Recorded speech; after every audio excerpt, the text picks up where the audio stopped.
Selamat siang saudaraku semua. Hari ini seperti biasa Empu mengerjakan bilah mandau untuk bilah mandau tempilan seperti ini. Nah, ini bilah mandau tempilan yang baru dalam proses pengerjaan, belum selesai. Nah, teman-teman bisa melihat semua tuh. Nah, ini bagian belakang.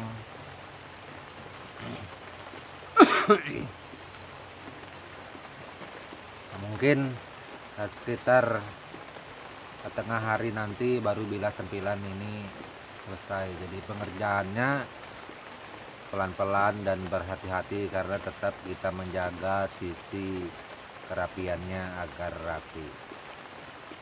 Dan selanjutnya Empu akan menanggapi pertanyaan atau request dari teman kita semua yang seperti biasa Empu akan tetap selalu memilihnya. Kalau yang belum Empu jawab, mohon maaf, mungkin saja ada yang kelupaan atau request tersebut tidak sesuai dengan apa yang mesti harus Empu sampaikan di YouTube, karena kita berbicara di YouTube ini tentu adalah hal yang positif, hal yang bagus, serta yang membangun.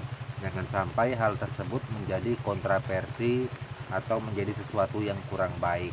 Nah, jadi itu yang harus dijaga, juga harus dipelihara, karena kita di sini menjalin hubungan, menjalin silaturahmi, menjalin kekeluargaan dengan siapa saja tanpa memilih atau tanpa pandang bulu siapa dia tersebut, karena kita adalah manusia yang sama, seperti itu.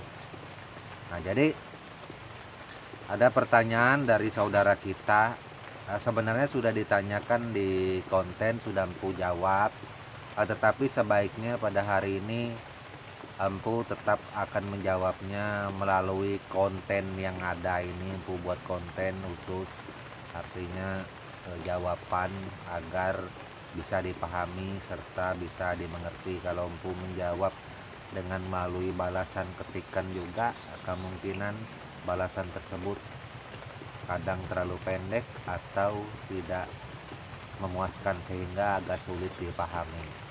Kira-kira seperti itu.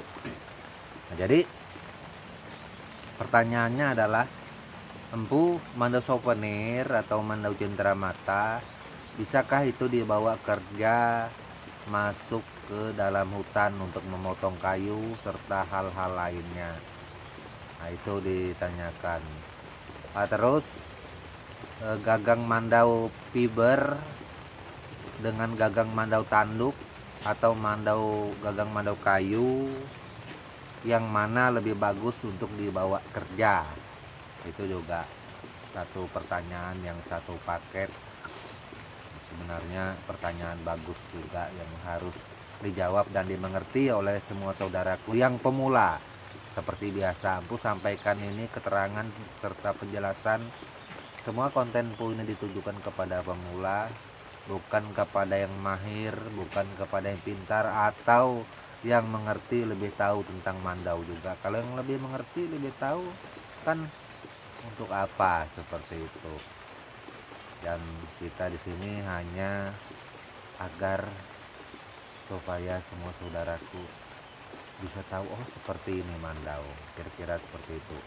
Jadi kalau mandau souvenir atau mandau cenderamata, mohon maaf saudaraku, menurut pengalamanku secara pribadi, dan sering saudaraku yang mempunyai mandau souvenir datang ke rumah, artinya mengatakan kalau mandau souvenir ini meskipun ukirannya banyak, full sampai kemana-mana ukirannya itu, dari sisa sarung, bahkan bilahnya juga kadang-kadang, ini mandaunya tidak bisa dipakai untuk dibawa masuk hutan, dibawa kerja untuk memotong kayu. Nggak bisa mandau souvenir ini dipakai.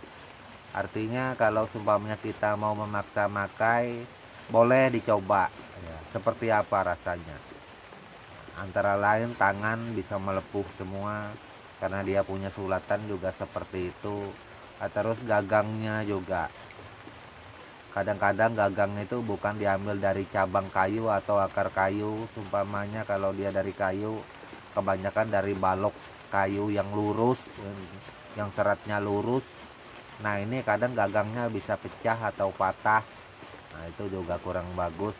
Terus kalau fiber, gagang fiber di samping bilahnya yang kurang pas, fibernya juga bisa hancur dibawa kerja, pecah, nggak kuat itu gagang fiber dibawa kerja. Nah itu. Nah, terus bilah mandau cenderamata atau souvenir ini, pertama itu dari sisi serpuhan. Mandau seperti ini kebanyakan tidak punya serpuhan, dan dia menghadapi kayu keras, maka bilahnya akan bengkok. Selain bengkok, mandau souvenir atau cenderamata itu biasanya yang sering saya lihat di mana-mana, dia punya tulang punggung, tulang belakang ini. Kalau untuk mandau yang besar pasti tipis, tipis betul. Nah itu. Jadi kekuatan mandau ini sebenarnya untuk kita pakai, tulang punggungnya ini jangan tipis betul. Ini harus tebal. Itulah mandau yang sebenarnya. Kalau dia tipis gimana kerja menghadapi kayu? Pasti dia akan bengkok dan kurang kuat, serta tekanan masuknya itu tidak pas atau kurang dalam. Nah itu mandau souvenir. Dan mandau souvenir ini kalau tetap kita pakai, terutama tadi bengkok, terus kadang-kadang dia dan bisa tercabut dari gagangnya, terlepas itu. Karena dia punya malau dengan gagangnya itu tidaklah kuat. Nah, itu. Dan dia punya keadaan sarung biasanya seperti itu, pasti longgar sama sekali, seperti sarung mandau tua. Sarung mandau tua itu kan biasanya dengan dibilah pasti kebanyakan longgar karena tua. Nah mandau souvenir ini dia mandau baru tetapi dia longgar. Itu kita memakai di pinggang juga bingung dengan tali belawitnya yang pendek segitu kecil. Itu salah-salah tali belawitnya juga bisa putus. Banyak hal lain yang membuat mandau souvenir ini bukanlah difungsikan untuk kerja. Mandau souvenir cenderamata ini hanyalah mandau hiasan di dinding, sebagai tanda. Seumpamanya saudaraku berkunjung ke Kalimantan, itu sebagai tanda hiasan ditaruh di dinding bahwa mandau souvenir Kalimantan, seperti itu sasaran dan tujuannya. Bukan mandau yang dipakai atau mandau kerja. Nah kalau mandau kerja atau mandau tempilan ini dua sosok mandau yang memang fungsi. Di samping memang dia punya kualitas yang bagus dari sisi fungsi, dia juga punya tipe sarung atau dia punya tipe ukiran juga memang khas. Gayanya lain, dia ada tempat-tempat tertentu yang memang harus diukir, yang mana memang tidak harus diukir. Seperti itu, tidak semua sarung mandau tempilan ini sampai diukir penuh sarungnya, enggak. Itu di dalam tradisi kami suku Dayak Benua. Empu tidak bercerita tentang suku Dayak lain, nanti takut salah paham itu, enggak. Nah jadi gitu. Terus gagang mana yang lebih kuat, fiber, tanduk, kayu? Kalau untuk mandau kerja, sebenarnya gagang untuk mandau kerja ini yang lebih kuat itu gagang kayu. Gagang kayu lebih kuat. Loh kok lebih kuat? Empu kan lebih kuat tanduk keras. Kalau tak percaya silahkan bawa kerja gagang mandau tanduk. Nah, itu kalau empu berbicara gini, kadang-kadang orang itu ada hal yang tidak bisa diterima dengan alasan-alasan dia, dengan tata cara dia bahwa seperti ini, itu kadang empu sulit menghadapi hal yang seperti itu. Pada kenyataannya orang-orang seperti ini bukanlah orang lapangan, bukanlah orang yang terbiasa memegang mandau, sehingga dia berpendapat, berasumsi menurut pendapatnya pribadi. Kadang-kadang berasumsi dia menjelaskan mandau tetapi kehidupannya tidak pernah memakai mandau, bercerita. Nah ini kadang-kadang banyak hal salah yang diceritakan, kehidupannya tidak pernah memakai mandau seperti itu. Tapi sudah bercerita tentang Mandau.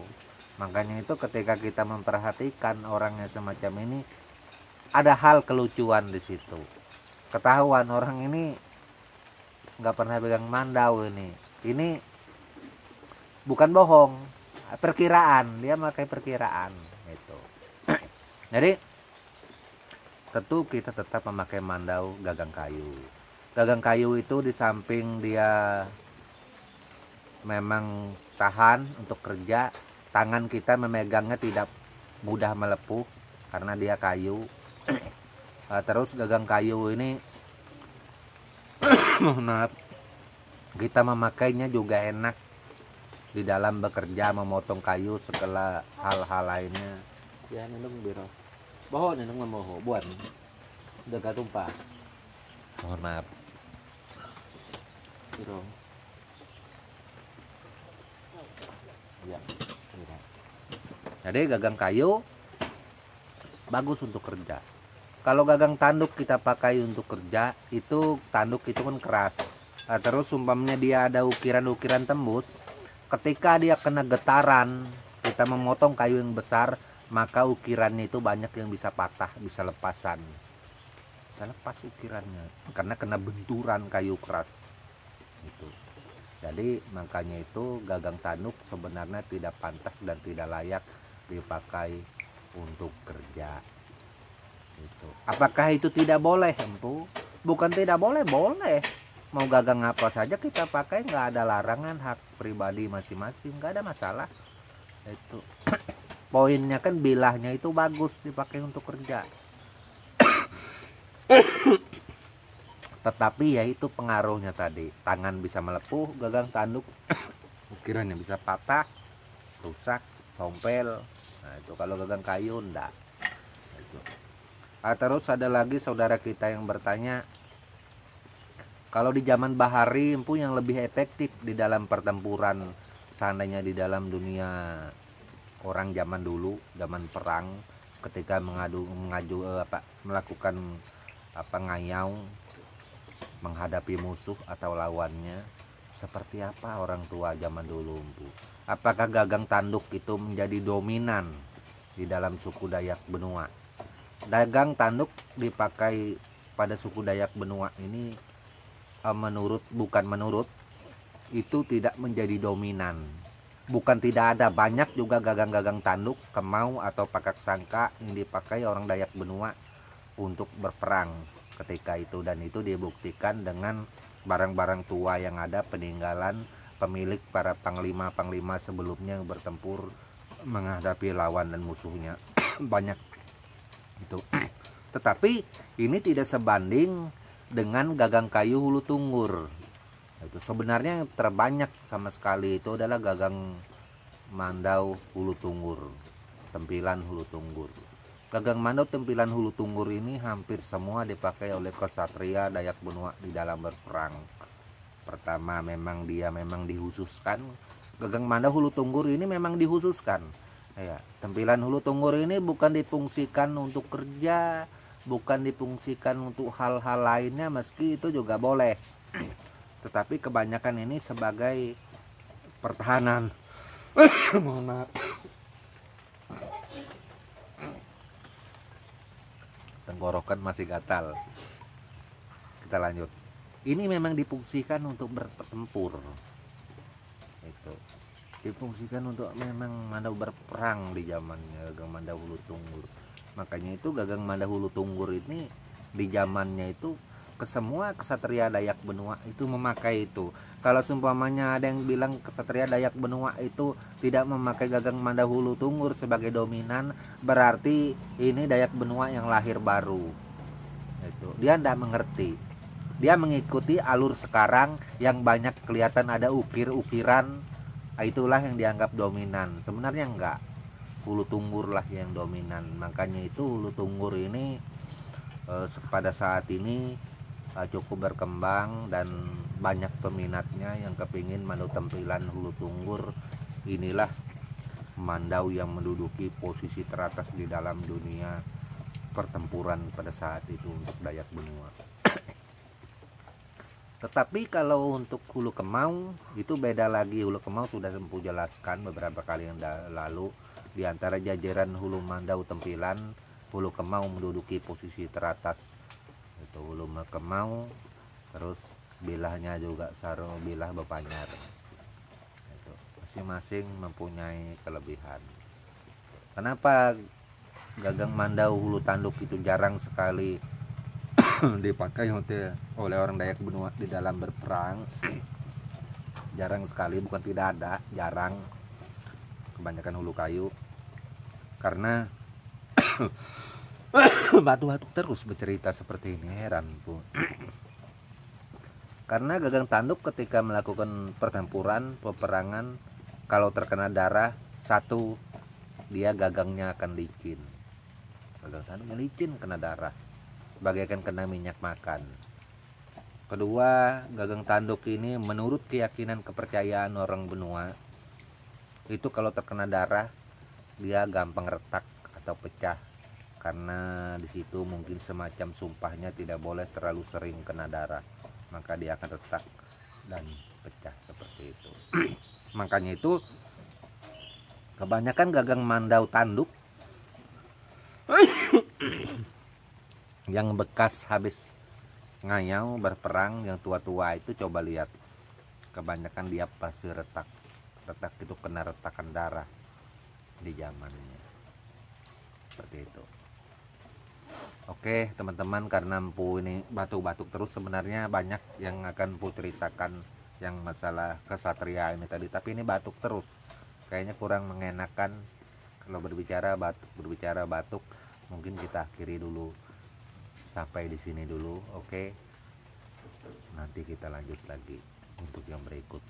Tak lupa Empu ucapkan kepada kita semua, mohon maaf segala ucapan kalau ada salah, dan salam budaya KB untuk kita semua.